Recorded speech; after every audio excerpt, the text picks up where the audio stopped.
Hey guys, it's QuickyBaby and welcome back to another QuickTank review. This week we are looking at the SU-101. This is the Tier 8 Russian tank destroyer. It's a very mobile, fast-firing beast of a tank destroyer that likes to outmaneuver its enemies and overwhelm them with very high DPM. If that sounds like the tank for you, stay tuned. I've got some gameplay coming right up. And if not, I'll tell you exactly how to take these things out effectively on the battlefield. So the SU-101 has less than 1,000 hit points. This is one of the problems that's pretty universal across the Tier 8 tank destroyers, except for example the AT-15. Having this low hit points means that you get 2 hit by most Tier 10 tanks, and you get 3 hit by most Tier 7 and Tier 8 tanks. So you've really got to try and stay out of harm's way, make sure you don't get hit by any artillery, and just pray that your armor holds up, because if it does penetrate you, you don't have the hit points to take many shots. Now the tank is very lightweight, it weighs less than 35 tons. And it has a fantastic 680 horsepower engine that really allows this thing to shift around the battlefield at its top speed limit of 54 kilometers an hour. Now the traverse speed on this tank is not bad for a tank destroyer, it's 36 degrees a second. And overall, that makes this one of the most mobile tank destroyers in the game at Tier 8, or Tier 9 or Tier 10 as a matter of fact. Now the armor on this tank is on paper 120 at the front, 90 at the side and 40 at the rear. Let's look at this in some more detail in What Tank Viewer. So here's our SU-101, and here is the armor profile for it. So on paper, the frontal armor of this tank was 120mm. However, this is the only part of the frontal armor that is indeed 120, that is the upper superstructure. And due to its angle, really, if you hit the upper superstructure on this tank, you are going to bounce. We can see there's also a ring of 150mm around the gun shield, but when we look at the hull armor, we can see that it is in fact 90. Now the upper plate is very well angled, but it is only 90mm thick. That means that very high caliber rounds are going to be able to penetrate this, but the angling on the lower plate is also rather good. What this means is that against lower tiered targets, as long as you angle your armor slightly, probably like this, you do have an excellent chance to bounce.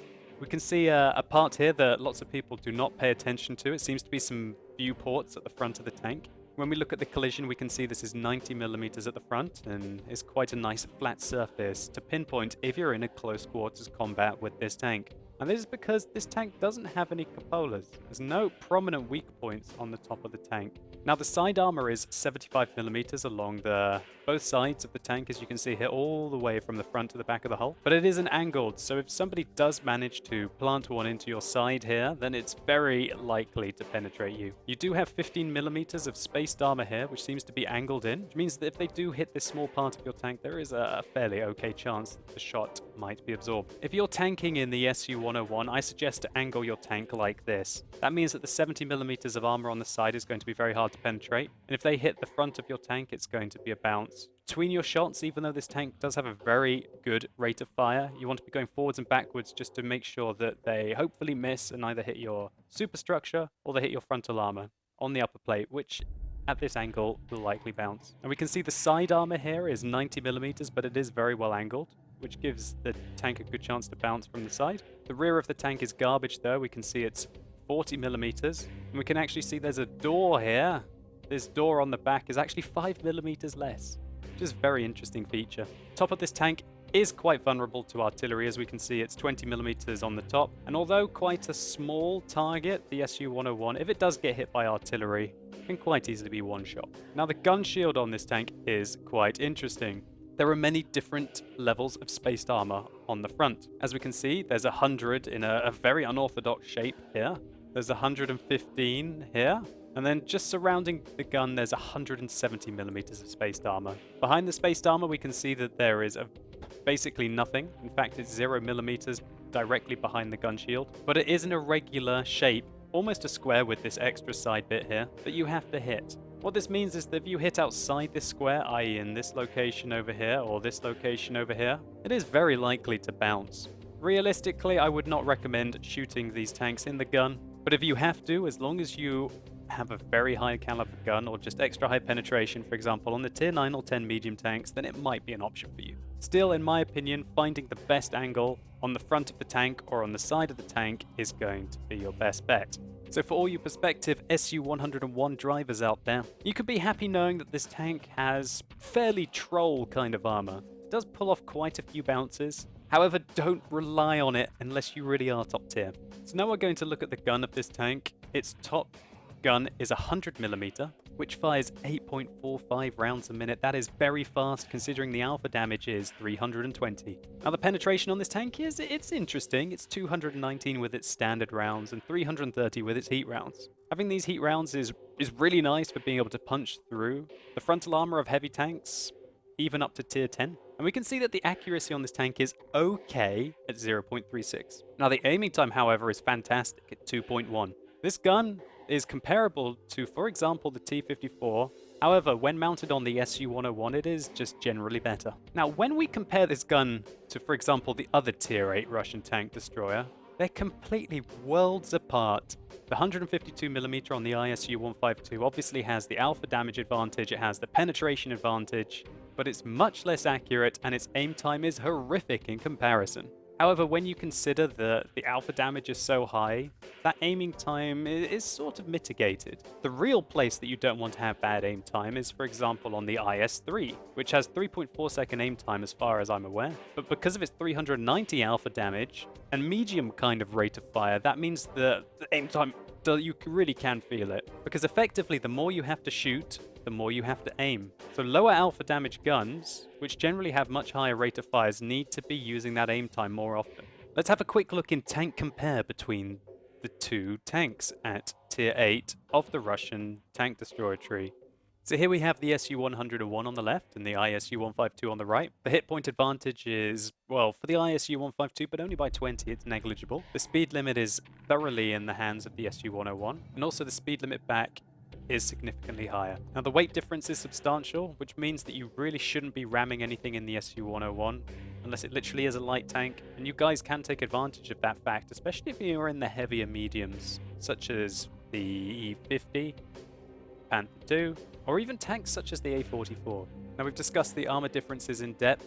The ISU is basically a 90mm box, and apart from having that gigantic, very thick mantlet, the SU-101 does have the better armor. Now the engine power on the tanks is more or less similar. However, when we look at the horsepower to weight ratio, the SU-101 just simply kicks the ISU-152 into touch. The traverse speed as well, SU-101 all the way. The view range is in the hands of the SU-101. Of course, the alpha damage goes to the ISU-152, so does the penetration massively, with 67 more millimeters of penetration. However, as you can see here, the DPM of the SU-101 is actually higher than the ISU-152. Sure, you're going to have to hit a lot more shots, but in a straight-up fight, you will be doing more DPM. Now, just when you thought that this tank was too good to be true, yes it is, because it has 2 degrees, that's right, 2 degrees of gun depression. Some of the worst gun depression in the game. What this means is that you often have to overexpose yourself on slopes to be able to get shots on people, or really try and pick your fights on flat surfaces. And that gun depression really is one of the crippling factors on this tank, and is a massive downside to what would be, without this, probably one of the best tanks at tier 8. If you had gun depression in this tank, you could literally angle the armor at a fantastic level, hopefully hide your lower plate, and be nearly impenetrable. However, because the gun literally doesn't aim down, you often have to expose yourself like this, meaning the armor is a lot weaker. Anyway, that's quite enough discussion. Let's take a look at some gameplay and how the SU-101 performs when it is at top tier. So we join this battle on Karelia. I'm playing with Z and with Ike, and we just put out our first shot into this T-34. Now the kind of slopes that you see me on, where my tank is pointing slightly down, is entirely beneficial. We're able to quickly aim at a tank, the T-34 there, and pull back using our mobility before he's able to really aim at us and take an effective shot. So these are the kind of positions that you want to try and find yourself in, where hopefully you're trying to engage your enemies at long range, where you can use your accuracy and your generally higher penetration at equal tier. Now, being a little bit cheeky, we bounce a T-29 shell, and just look at how the gun goes up and down when I go over these slopes. You literally have to find positions where that 2 degrees of gun depression means that you can still engage your targets. And this doesn't look like a slope, but look, it literally is. I have to expose myself to be able to get shots onto the enemy. So we're looking for a shot there on the T-150. We hit his track. And my armor seems to be holding up pretty well at the moment. We just come round the corner, get a kill on the VK who fired an HE round at us. And this replay is to show an example of what the SU-101 can do when it's top tier.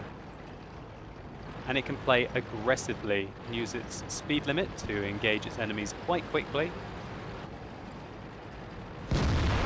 And get a lot from a smash and grab game. Then we track the Lurve, who manages to penetrate us. You can see right through our front plate.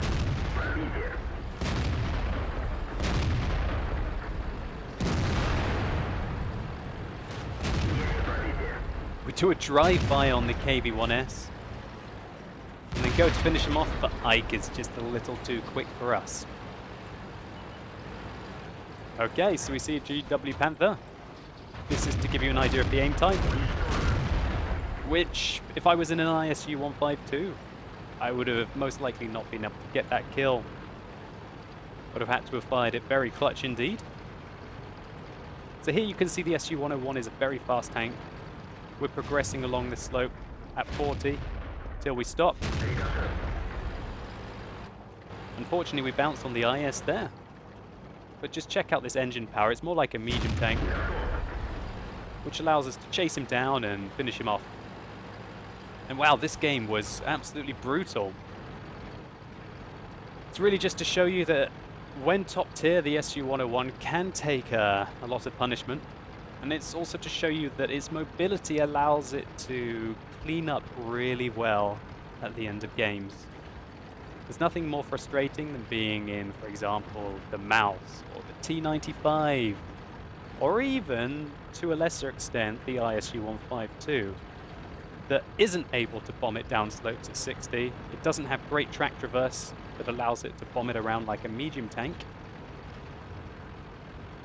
And they simply can't get around and clean up like the SU-101 can. And that might be one of the attractive features to you guys. Maybe you want to have a very good gun at tier 8, just like what the SU-101 has. And also have the mobility to be able to really chase your enemies around the battlefield and put pressure on them. So we tried to fire clutch there to steal the top gun or confirm the top gun. I haven't done a very large amount of damage here. These have been mostly kill skills. We fire on the move at the Tiger there. He manages to penetrate us. But fortunately for us, our rate of fire... Oh, he leaves us on 2 health and gives us engine damage.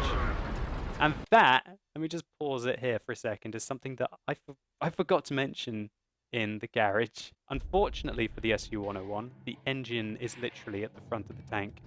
So if your 90mm of armor doesn't hold up, which you've clearly seen didn't hold up against a Tiger, and it didn't hold up against the Lurva, what that means is that you will take a lot of engine damage. And originally, I used speed governors in this tank, and boy did I learn quickly that using speed governors in this tank is a really stupid idea. Since then I have changed the fire extinguisher, and I would almost recommend using automatic fire extinguishers on this tank, just so you can reduce the amount of fires that you get.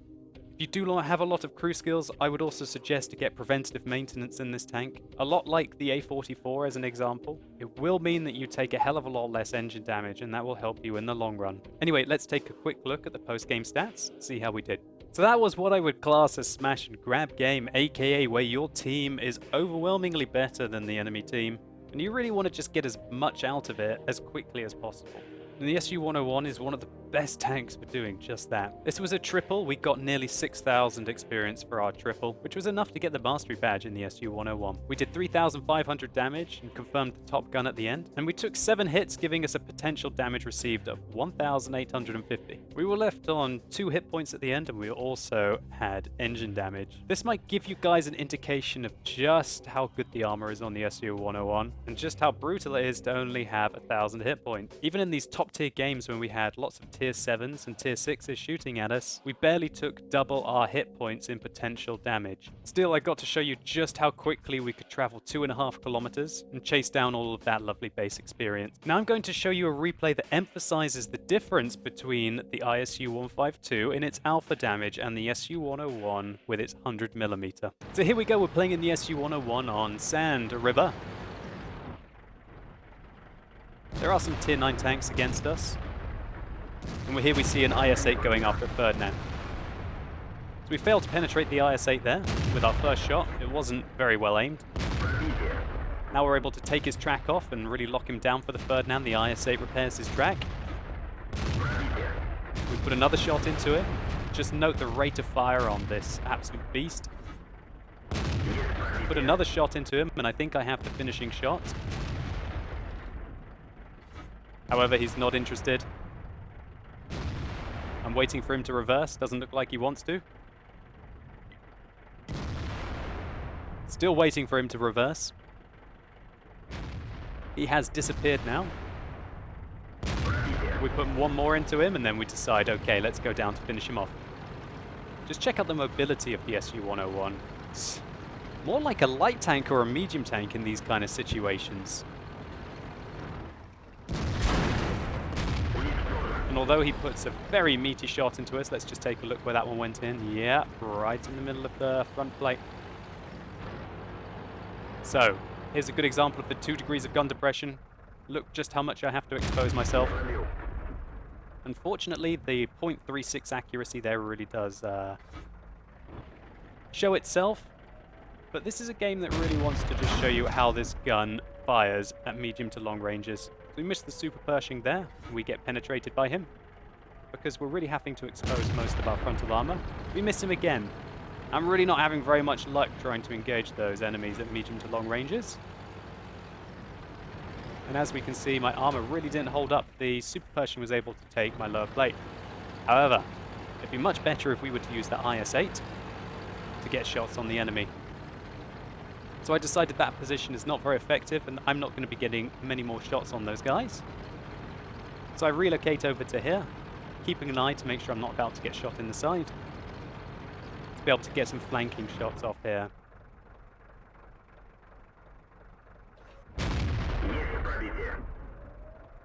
A nice meaty shot into the VK there. And you can see just how quickly our 320 alpha damage reloads. Bit of an opportunistic shot there. I didn't make it though. Now we're trying to get this M103 in the side. He turned slightly left just as we fired. We hit him in the front of the tank, which was not brilliant. However, the next one clearly goes in. I pull back, angle my armor, and we manage to bounce. We fire completely clutch there, and it goes right where we wanted it to put in another chunk of damage into that M103. Now I'm considering aiming at the Super Pershing now. However, we do have a lot of tanks that are swarming down upon that position. It's not really my priority. I'm looking for shots on the M103. We don't have them. Just wondering what this T69 is doing below me. But, oh yes. So the gun depression, very good example of how far forwards you have to go. Look how far forwards we have to go to get our shots off. And that means that we have to expose ourselves to the T69. That 2 degrees of gun depression is just brutal in the SU-101. And if this tank had gun depression, I would be all over it. But look how far we have to expose ourselves to get a shot on the T69. Basically, unless there's a rock in front of you that you can barely see over, the enemy can just target your lower plate or your upper plate. And unless you're at very long ranges like this. Now these are the kind of shots that you can have a go at with the SU-101. 2 shots, 400 or 500 meters or whatever that was, right into the top of the turret of the IS-3. And in an ISU-152, you might not want to take those chances, or you might literally have to say a little prayer to RNG Jesus before ever you fire them. Now we're having a go at the T-69. He doesn't spot me. It's always nice. have another poke at him.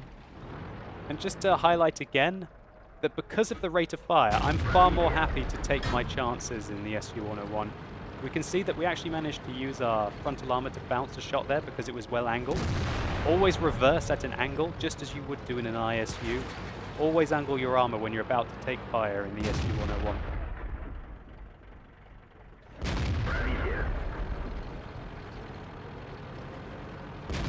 So as I was saying, because of the 100mm rather than the 152, I'm far more happy to take what I would call opportunistic shots, or shots that have got very low chance to actually hit the target in the SU-101. And if you do miss, you've got another shell loaded in pretty darn quickly. Whereas in the ISU-152, sometimes you don't take those chances. And it swings and roundabouts, really. Obviously, it's better to get lucky with the 152mm and roll really high. However, because the gun is less accurate, the kind of ranges that you've seen me engaging in here, it might not do quite as well.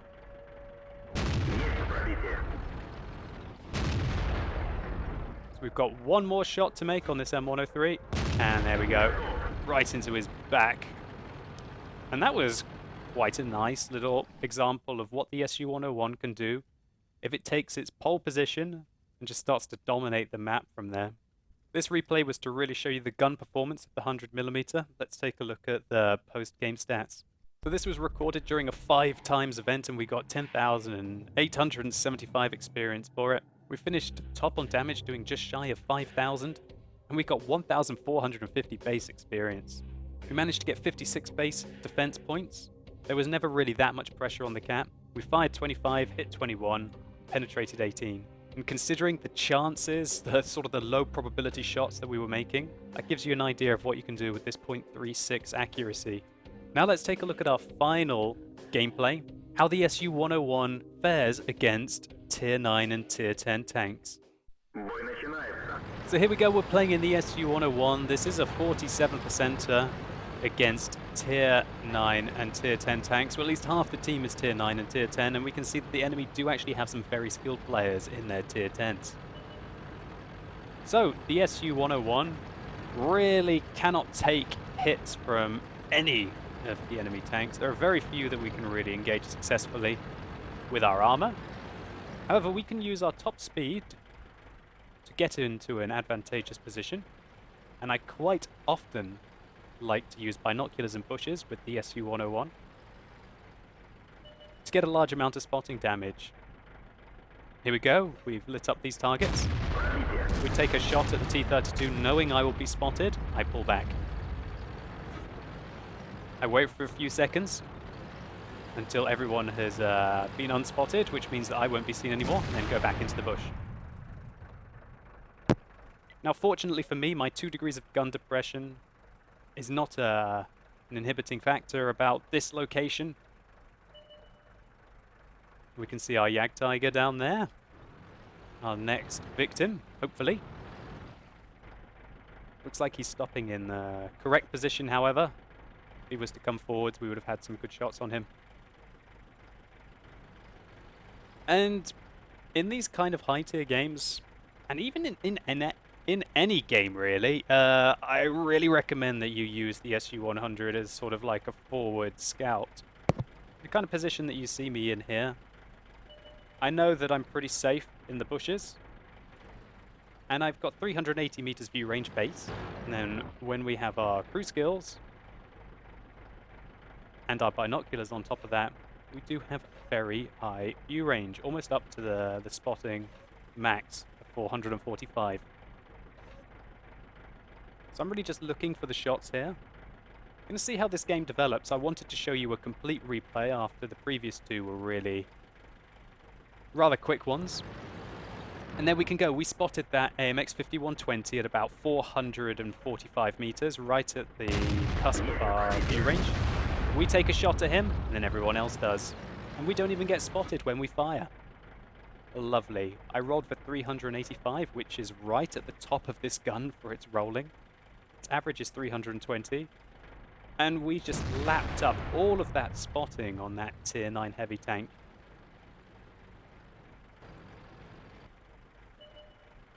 One thing I should mention as well is the SU-101's camera rating is rather good. It is better than the ISU-152's, especially when firing. I think when firing, roughly it is about 20% or 25% better with respect to camera rating than the ISU-152. Okay, so my team has taken the hill successfully, and you can see that my tank destroyers have started to maneuver into aggressive locations at B6. We've just spotted the enemy T-110E4 and the T-28 prototype. I'm thinking, okay, it's time to start to move out. I shouldn't have knocked down that tree there. Try to always avoid knocking down trees that will give away your position. The eagle-eyed opposition. But anyway, we're going to move into position. And I want to basically take this central location and just try and spot at further distances. Well, not at further distances, I want to get closer to the enemy. And oh god, we just got spotted by God knows what. Ouch. The T-30 puts one right into the top of our side armor there. However, he loses 1,200 of his health as well. That's not that bad of a trade. That T-30 is a very good player. I did just lose 3/4 of my health, but really you can't be surprised when you've only got 990 hit points that you lose 3/4 of your health when you get hit once in this tier 10 game. So that T-30 really paid the price for that.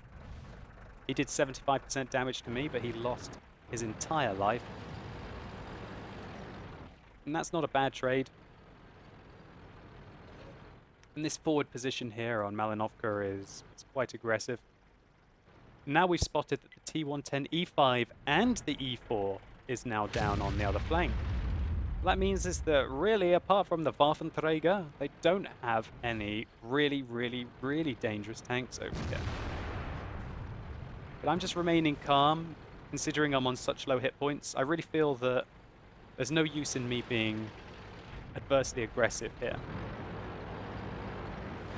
I poke up to try and get spots, but I pull back.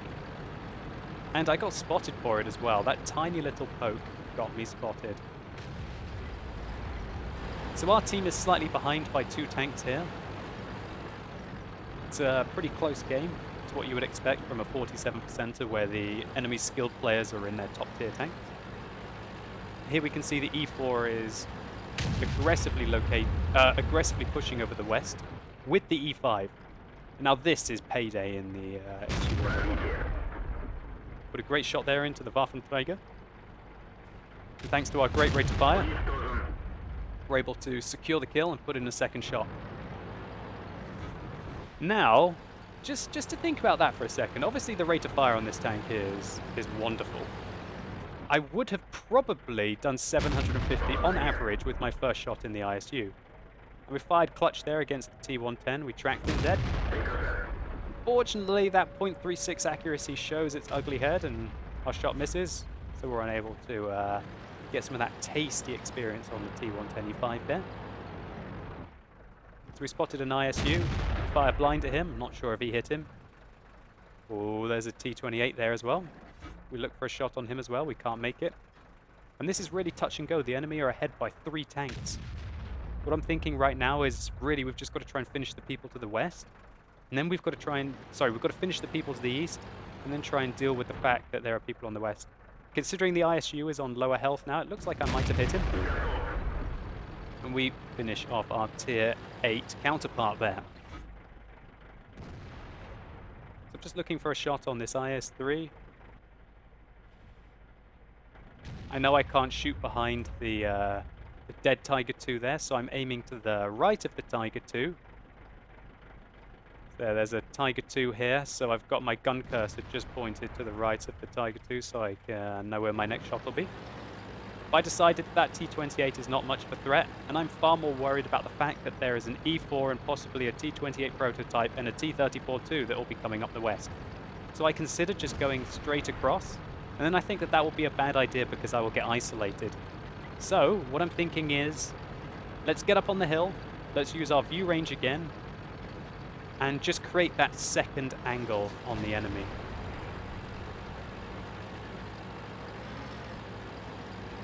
I thought that I would be spotted if I go up the slope, so I wanted to go below. I'm just hoping that this Lurve hasn't spotted me here. Luckily for us, we don't get spotted, and our tier 10 tank destroyers make quick work with that Lurve. Alright, so this is probably one of the sort of the highlights of the game here. It's this decision for me to use the speed of the SU-101 to get up onto the hill. So interestingly, all of the tanks that were up on the hill have come down now. They've all gone into the same position. What they don't understand is that that will allow the E4, as an example, to keep his frontal armor to us. And we really want to have multiple angles on the enemy. Oh god, I got spotted there. So what am I thinking? I'm thinking there's probably a tank right down there in those bushes. But it looks like it was in fact the Jagdtiger, who went all the way down and around. The Jagdtiger, who was last spotted here, snuck down and around. And that's really turned the game on its head. Imagine if I was still down where the ISU-152 is. I would be completely ineffective. However, we used our great mobility to be able to sneak around and to turn the fight on the enemy again. So it's 3 versus 4. It's a damn good thing that I'm putting pressure on this E4 from this position. Fortunately, our gun depression is a limiting factor there. But we go forwards and backwards. Just don't quite have enough gun depression. Don't quite have it. Oh, I decide I have to relocate and I have to expose myself more to get the shot. But here we go. Put another great hit there into the E4. He spots us, but I feel like I can get a second one into the side of his turret. So we hit him again. Now he decides to aim his turret at us. I go for his track there, just to lock him down, and I pull back. And the Jagdpanzer E100 manages to kill the E4 with a very long range shot indeed. That was a huge shot by our Jägeru. And I'm pretty sure it was me who was spotting there that allowed that Jägeru to be able to get that shot off. So now we can see the Jagdtiger against us. We've got his back. Or his side. Nope, looks like it's his back as he's reversing towards us.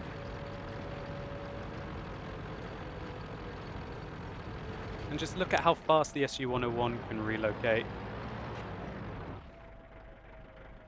We've totally changed the angle of engagement using our mobility. And I load a heat round here.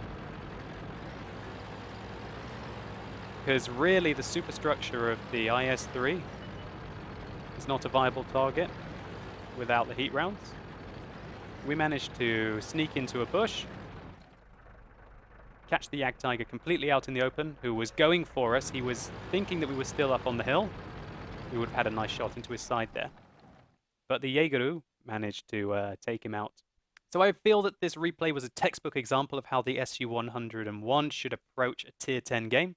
You don't have the alpha damage or the armor to trade effectively with tier 10s. However, you do have the speed and mobility to maybe get into that initial bush location, spot your enemies, provide some eyes for your team. Try and survive for as long as possible, and then use your mobility to change the angle of engagement. Let's take a look at the post-game stats. So that was a 4,122 experience double in that tier 10 game. We can see here that we did in fact hit the ISU-152 with that blind shot. So we finished 3rd on damage, which you will have to expect when you've got tier 10 tank destroyers on your team. However, if we order it by experience, we got 1,374 base, which was much higher than the tier 10s. And that's because of the 4,000 spotting damage that we did. So we got 1,365 spotting against that 5,120 at the beginning. We spotted the E4 for the Jägeru at the end with that game-changing play and got 672 spotting damage for that. 444 against the T30, 1,208 against the T32, and a measly 18 against the Tiger 2. So, we only took 1 hit that entire game, and it penetrated, and we lost 75% of our health. And that's what you're going to have to expect if you play these tier 8 tank destroyers. Unlike the tier 9s, which can literally take an absolute punishment, the tier 8s really need a bit more of a sneaky approach. The tier 8s generally have very, very good DPM. However, their armor and their hit points means that if they trade, then they're probably going to come off even with a tier 8 heavy as an example. All of these factors have allowed me to get fairly respectable stats in the SU-101.